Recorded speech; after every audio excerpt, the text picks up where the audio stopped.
Hi hello good morning welcome back to the new video guys. ಎಲ್ರಿಗೂ ಬೆಳಗಿನ ಶುಭೋದಯಗಳು. ಈ video shoot ಮಾಡ್ತಾ ಇರೋದು ಮನೆಯಿಂದ ಅಂಡ್ ಕ್ಯಾಮ್ರಾದಲ್ಲಿ ಒಂದು ಫೋನ್ ಇಲ್ಲಿದೆ. ಸೊ ಸೊ ಇವಾಗ ಹೊರಟಿದ್ದೀನಿ. ಆಲ್ರೆಡಿ 11 o'clock ಲೇಟ್ ಆಯ್ತು ಸ್ವಲ್ಪ. ಇವತ್ತು ಸೋಮವಾರ ಅಲ್ವಾ, ನೋಡಿ ಪೂಜೆ ಮಾಡಿ. ಯಾಕಪ್ಪ ಇವತ್ತು ಸ್ಪೆಷಲ್ ಅಂದರೆ ಶ್ರೀಕೃಷ್ಣನೇ ಹೇಳಿದ ಹಾಗೆ ಶ್ರೀಕೃಷ್ಣ ಇವತ್ತು ಅರ್ಜುನನಿಗೆ ಬೋಧನೆ ಮಾಡೋದ್ರಿಂದ, ಭಗವದ್ಗೀತೆ ಬೋಧನೆ ಮಾಡಿದ್ರಿಂದ ನಾನು ಶ್ರೀಕೃಷ್ಣನ ಭಕ್ತ ಆಗಿರೋದ್ರಿಂದ ಶ್ರೀಕೃಷ್ಣನ ಆರಾಧನೆ ಮಾಡ್ತೀನಿ. ಸೊ ಇವತ್ತು ಇಸ್ಕಾನ್ಗೆ ಹೋಗೋ ಒಂದು ಪ್ರೋಗ್ರಾಮ್ ಇತ್ತು. ಸ್ವಲ್ಪ ರಶ್ ಕೂಡ ಇರುತ್ತೆ ಆ್ಯಂಡ್ ಸ್ವಲ್ಪ ಬ್ಯುಸಿ ಇದ್ದೀನಿ, ಸೊ ಹೋಗೋಕ್ಕಾಗ್ತಾ ಇಲ್ಲ. ಸೊ ಇಲ್ಲಿಂದ ಹೊರಟು ಸ್ವಲ್ಪ ವರ್ಕ್ಸ್ ಇದೆ, ಅದನ್ನು ಮುಗಿಸಿ ಲೈಬ್ರರಿ ಸ್ಟಡೀಸ್ ಎಲ್ಲ ಮುಗಿಸ್ಕೊಂಡು ಸಿಗುವ ಆ್ಯಂಡ್ ಹೋಗ್ತಾ ಮಾತಾಡೋಣ ಬನ್ನಿ ಗೈಸ್. ನನ್ನ ಗಾಡಿ ಎಲ್ಲ ಧೂಳಾಗ್ಬಿಟ್ಟಿದೆ. ನನ್ನ ಮನೆ ಹತ್ರನೇ ನಿಲ್ಲಿಸಿದ್ನಲ್ಲ, ಸೊ ಎಲ್ಲೂ ಓಡಾಡಿಸಿಲ್ಲ ನಿನ್ನೆ. ಎಷ್ಟು ಧೂಳಾಗಿದೆ, ಕ್ಲೀನ್ ಮಾಡೋಕ್ಕೆ ಟೈಮ್ ಇಲ್ಲ ನಂಗಂತೂ. ಸ್ವಲ್ಪ ಫೇಸ್ ನಮ್ಮ ಒರೆಸ್ಬಿಟ್ಟು ತಗೊಂಡು ಹೋಗ್ತೀನಿ ಇವಾಗ. ಇಲ್ಲ ಅಂದರೆ ಅದು ಬೇಜಾರು ಮಾಡ್ಕೊಳ್ತಿ.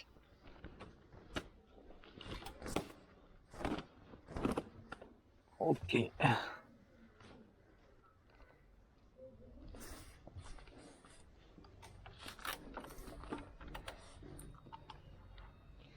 ಸೊ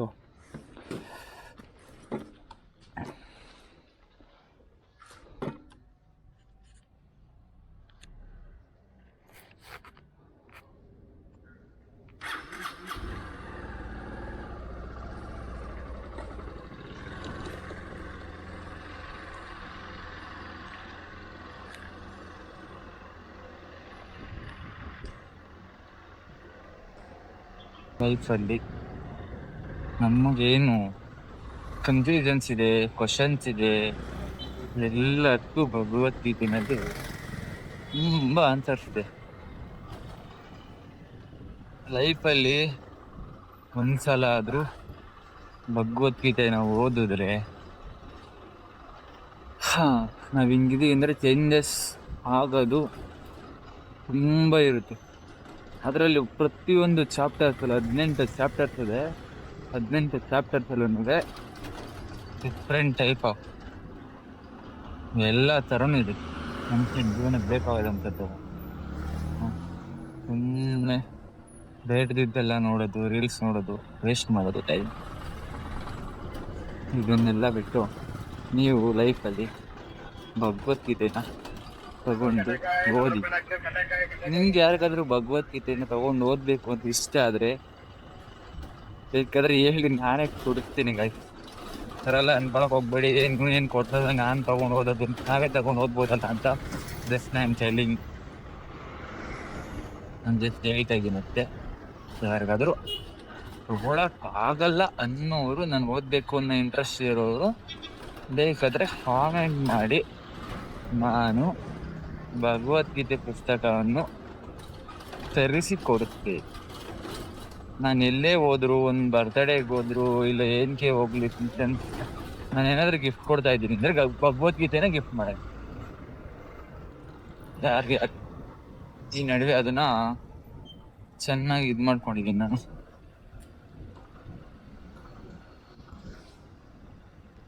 ಆ್ಯಂಡ್ ಇದೇನಪ್ಪ ಅಂದರೆ ಒಂದ್ಸಲ ಓದಿ ನಿಮ್ಮ ಜೀವನವನ್ನು ಚೇಂಜ್ ಮಾಡ್ಕೊಳಕ್ಕೆ ಟ್ರೈ ಮಾಡಿ. ಬ್ಯಾಡ್ ಇರೋದನ್ನ ಗುಡ್ ಇರೋಕ್ಕೆ ಟ್ರೈ ಮಾಡ್ಕೊಳಕ್ಕೆ ಟ್ರೈ ಮಾಡಿ. ಆ್ಯಂಡ್ ಗುಡ್ ಒಳ್ಳೆಯದನ್ನು ಮುಂದೆ ನಡ್ಸ್ಕೊಂಡು ಹೋಗೋಕೆ ಟ್ರೈ ಮಾಡಿ. ಚೆನ್ನಾಗಿದೆ ಲೈಫಲ್ಲಿ. ವರ್ಕೆಲ್ಲ ಮುಗಿಸಿ, ಸೊ ಇವಾಗ ಗೋಯಿಂಗ್ ಟು ಹೋಮ್. ಯಾಕ್ರೋ ರೋಡಿಗೆ ಬಂದಿದ್ದೀರಲ್ಲೇ ಮಕ್ಕಳು? ಮನೇಲಿರೋದು ಬಿಟ್ಟು ನೋಡಿ ರೋಡಿಗೆ ಬಂದಿದ್ದಾರೆ ಆಟ ಆಡೋಕ್ಕೆ. ಇಷ್ಟೊತ್ತಿನಲ್ಲಿ ಮೇನ್ ರೋಡಲ್ಲಿ ಗಾಡಿಗಳು ಓಡಾಡ್ತಿರ್ತವೆ, ನಾವು ಮನೇಲಿರುವ ಅಂತ ಅನ್ನೋದೇ ಇಲ್ಲ. ಏನು ಮಾಡ್ತೀರ ಪಾಪ ಅವ್ರಿಗೂ. ಬೆಳಗ್ಗೆ ಎದ್ರೆ ಸ್ಕೂಲು, ಈವ್ನಿಂಗ್ ಬಂದರೆ ಟ್ಯೂಷನ್ನು, ಇರಿಟೇಷನ್ ಆಗ್ಬಿಡ್ತದೆ ಅವ್ರಿಗೂ. ಅದಕ್ಕೆ ಸ್ವಲ್ಪ ರಿಲ್ಯಾಕ್ಸ್ ಮಾಡೋಣ ಅಂತ ಬಂದವ್ರು ಪಾಪ. ಓ ಓ ಓ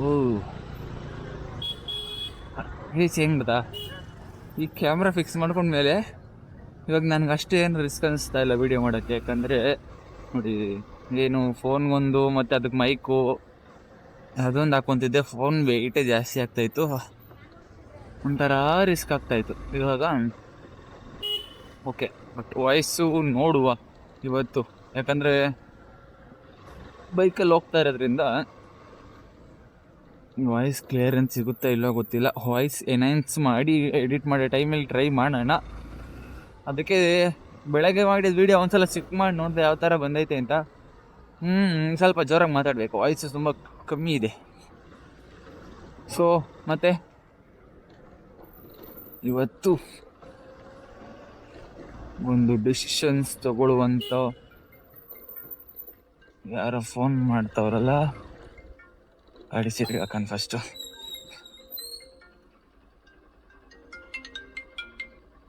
ಹೇಳಿ ಸರ್. ಅಣ್ಣ ಗೊತ್ತಾಯ್ತೀವಿ, ಇನ್ನೊಂದು 5 ನಿಮಿಷ ಬರ್ತೀವಿ ನೋಡಿ. ಓಕೆ ಅಣ್ಣ. ನಮ್ಮ room wait already called me, phone ಮಾಡಿದೆ, ಎಲ್ಲಿದ್ದೀರಾ ಸರ್ ಅಂತ.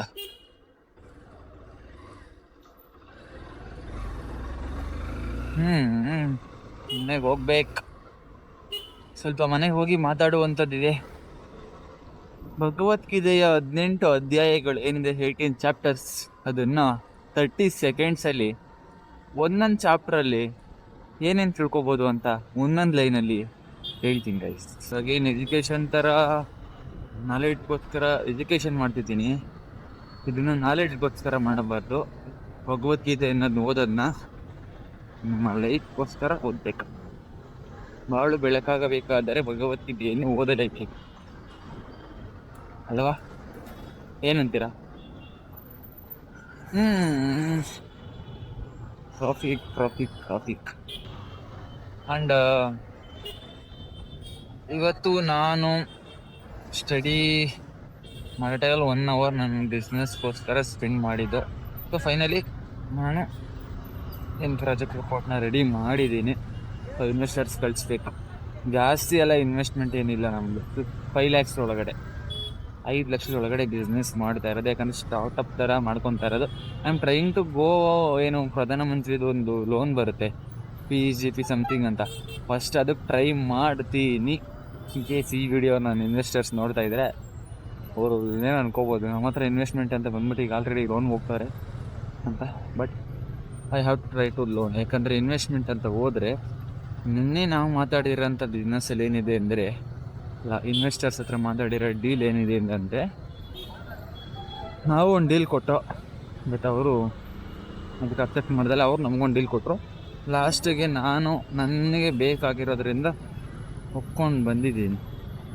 ಏನಪ್ಪ ಅದು ಅಂದರೆ, ನಾನು ಅವ್ರು ಡೀಲ್ ಕೊಟ್ಟಿದ್ದು ಬರೋ ಅಂಥ ಪ್ರಾಫಿಟ್ಸಲ್ಲಿ ಅವ್ರೇನು ಇನ್ವೆಸ್ಟ್ಮೆಂಟ್ ಆಗ್ತಾರೆ, ಈಗ ಫುಲ್ ಇನ್ವೆಸ್ಟರು, ಅದರಲ್ಲಿ 2 ಥರ ಡೀಲ್ ಕೊಟ್ಟೆ. ಒಂದು ಬಂದು ಫುಲ್ ಇನ್ವೆಸ್ಟ್ಮೆಂಟ್ ಅವ್ರು ಮಾಡ್ತಾರೆ. ನಾವು ಮಾಡ್ತಾ ಇರೋಂಥ ಬಿಸ್ನೆಸ್ ಯಾವುದೇ ಕೂಡ ನಾಳೆ ದಿವಸ ಬಿಸ್ನೆಸ್ ಆಗಲಿಲ್ಲ ಅಂತ ಕ್ಲೋಸ್ ಮಾಡ್ಕೊಂಡು ಹೋದ್ರೂ ಕ್ಲೋಸ್ ಅಂತೂ ಮಾಡಲ್ಲ, ಅದಂತೂ ನಿಜ.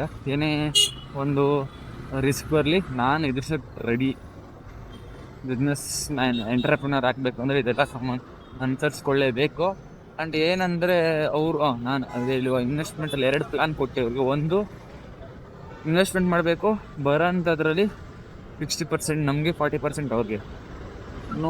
ವಾಪಸ್ ಕೊಡೋಂಥದ್ದು ಎಂಥದ್ದು ಇರೋಲ್ಲ ಇದರಲ್ಲಿ. ಲೈಫ್ ಟೈಮ್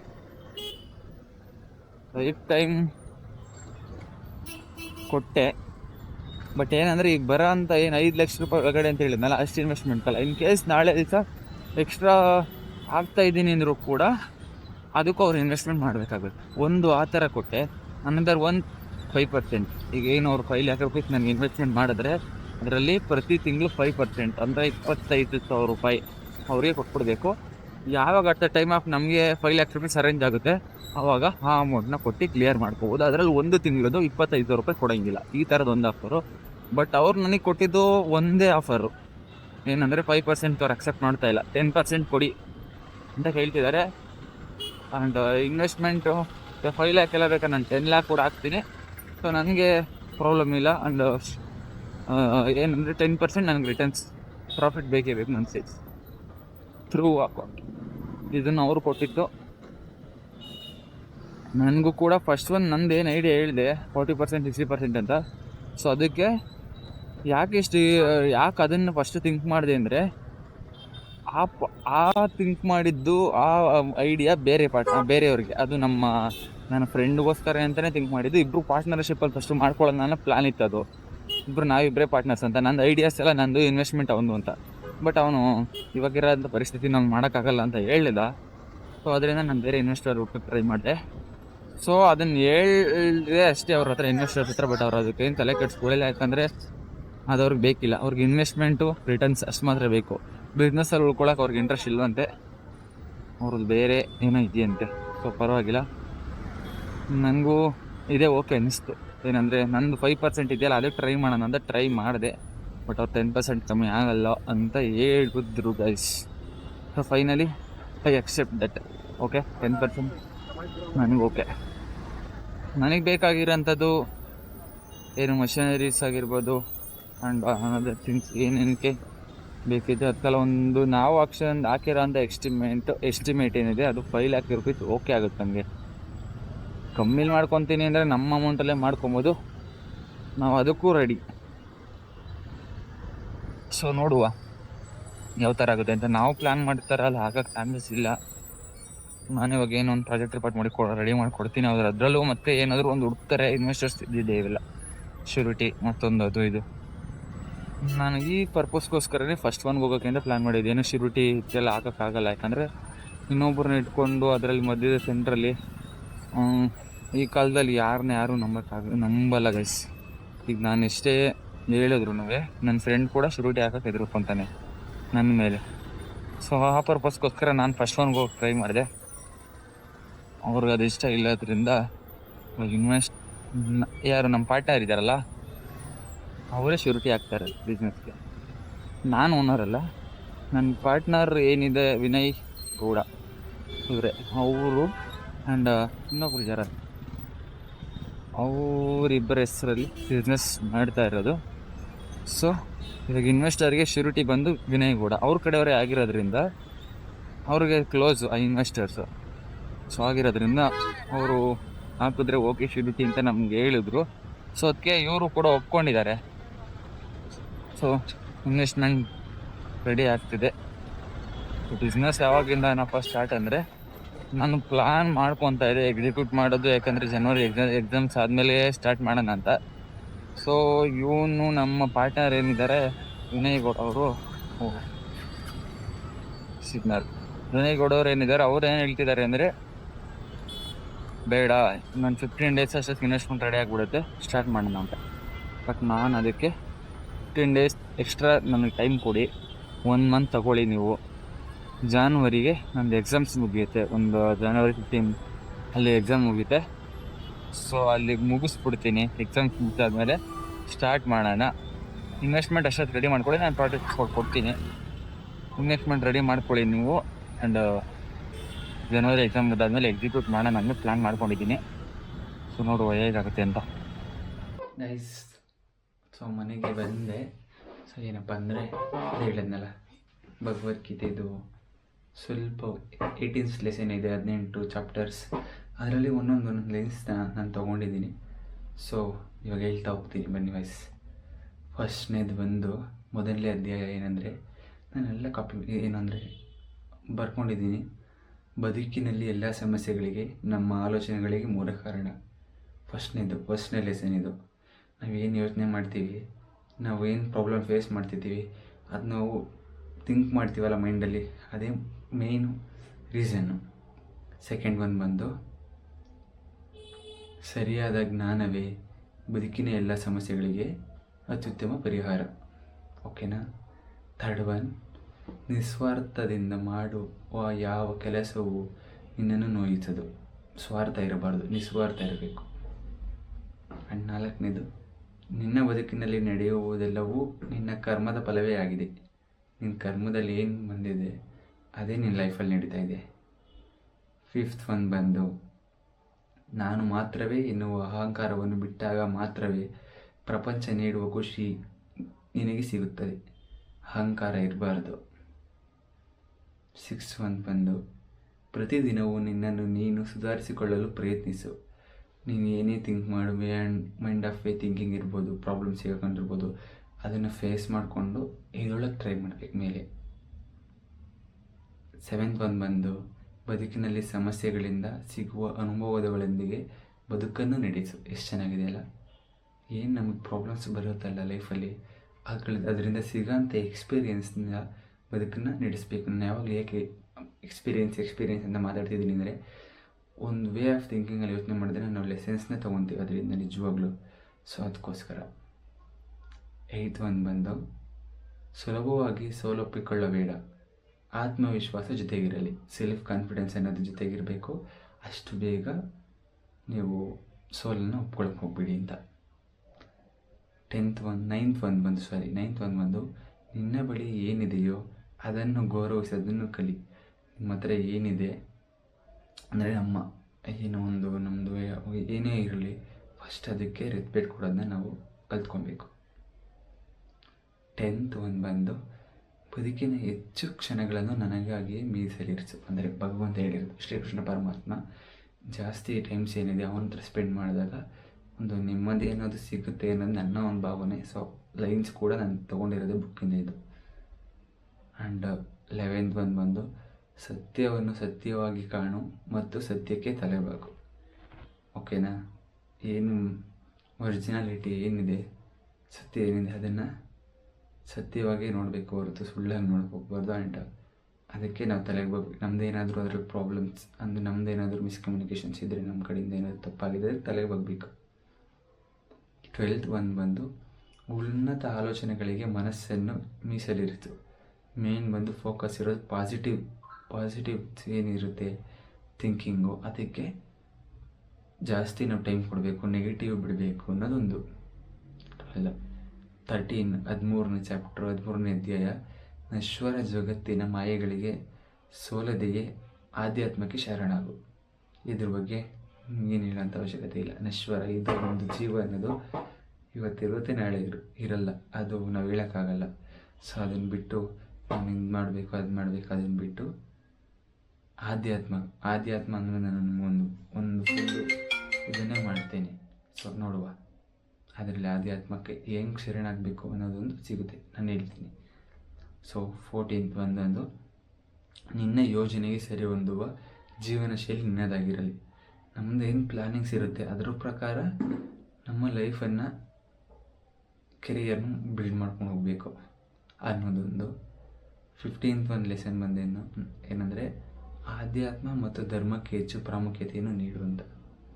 ನಮ್ಮದು ಧರ್ಮ ಏನಿದೆ, ಧರ್ಮ ಅಂದರೆ ನೀವು ಆ ಥರ ಎಲ್ಲ ಅಂದ್ಕೊಳಕ್ಕೆ ಹೋಗ್ಬೇಡಿ, ಕ್ಯಾಸ್ಟ್ ಇದೆ ಮೊದಲೇ ಅಲ್ಲ. ಧರ್ಮ ಅಂದರೆ ಆ ಧರ್ಮನೇ ಬೇರೆ, ಈ ಧರ್ಮನೇ ಬೇರೆ ಗೈಸ್. 16th ಬಂದು ಒಳ್ಳೆಯದರ ಪ್ರತಿಫಲ ಒಳ್ಳೆಯದೇ ಆಗಿರ್ತದೆ ಎಂಬುದನ್ನು ನೆನಪಿಡಿ. ಎಷ್ಟು ಚೆನ್ನಾಗಿದೆಯಲ್ಲ. ನಾವೇನಾದರೂ ಒಳ್ಳೇದು ಮಾಡ್ತಿದ್ದೀವಿ ಅಂದರೆ ಅದರಿಂದ ನಾವು ಸಿಗೋದು ಕೂಡ ಒಳ್ಳೆಯದೇ ಆಗಿರುತ್ತೆ. ಆ್ಯಂಡ್ 17th ಬಂದು ಖುಷಿಯನ್ನು ಕಾಪಾಡಿಕೊಳ್ಳುವುದು ನಿನ್ನ ಅತಿ ದೊಡ್ಡ ಸಾಧನೆ ಮತ್ತು ಶಕ್ತಿಯಾಗಿರುತ್ತದೆ. ಇದು ಖುಷಿನ ಅಂದರೆ ಏನು ನಗು ಅನ್ನೋದಿದೆ ಅದನ್ನು ಕಾಪಾಡಿಕೊಳ್ಳುವುದು ನಮ್ಮ ಒಂದು ಎನರ್ಜಿ ಆ್ಯಂಡ್ ಒಂದು ಗೋಲ್ ಆಗಿರ್ಬೋದು. ಲಾಸ್ಟಿಗೆ end of the day R and of the ಏನೇ ಒಂದು ಇದಿರಲಿ, ಅದರಿಂದ ನಮಗೆ ಸಿಗೋದೊಂದು ಹ್ಯಾಪಿನೆಸ್ಸು. ಅದು ಬಿಟ್ಟರೆ ದುಡ್ಡು ಕಾಸು ಸೆಕೆಂಡ್ರಿ. ಸೊ ಲಾಸ್ಟ್ ಬಂದು 18th ಆಯಿತು. ಸೊ ಇಷ್ಟು ಗೈಸ್. ಲಾಸ್ಟಿಗೆ ಎಲ್ಲರೂ ಹೇಳಿ ಹರೇ ಕೃಷ್ಣ, ರಾಧೇ ರಾಧೆ. ಸೊ ಇವತ್ತು ಒಂದು ಪ್ರಮುಖವಾದ ದಿನ. ಸೊ ಇಷ್ಟು ಹೇಳೋಕ್ಕೆ ಇಷ್ಟಪಡ್ತೀನಿ. ಆ್ಯಂಡ್ ಇವತ್ತು ನಾನು ತುಂಬ ಖುಷಿಯಾಗಿದ್ದೀನಿ ಅಷ್ಟೇ. ಸೊ ಸಿಗೋಣ ನಾ ಎಲ್ರಿಗೂ. ಸೊ ಅಲ್ಲಿವರೆಗೂ ನನ್ನ ವಿಡಿಯೋ ಯಾರು ನೋಡ್ತಿದ್ದೀರೋ ಅವರೆಲ್ಲರಿಗೂ ತುಂಬ thank you so much. And ಎಲ್ರಿಗೂ ಶುಭರಾತ್ರಿ. ನೀವು ಭಗವದ್ಗೀತೆನ ಇನ್ನೊಬ್ಬರಿಗೆ ಬೋಧನೆ ಮಾಡೋಕ್ಕೆ ಟ್ರೈ ಮಾಡಿ, ಆ ಪುಸ್ತಕನ ಇನ್ನೊಬ್ಬರಿಗೆ ಕೊಡ್ಸೋಕ್ಕೆ ಟ್ರೈ ಮಾಡಿ ಅಂತ ಹೇಳ್ತಾ ಇವತ್ತಿನ ವಿಡಿಯೋನ ಕಂಪ್ಲೀಟ್ ಮಾಡ್ತಾಯಿದ್ದೀನಿ. Thank you so much.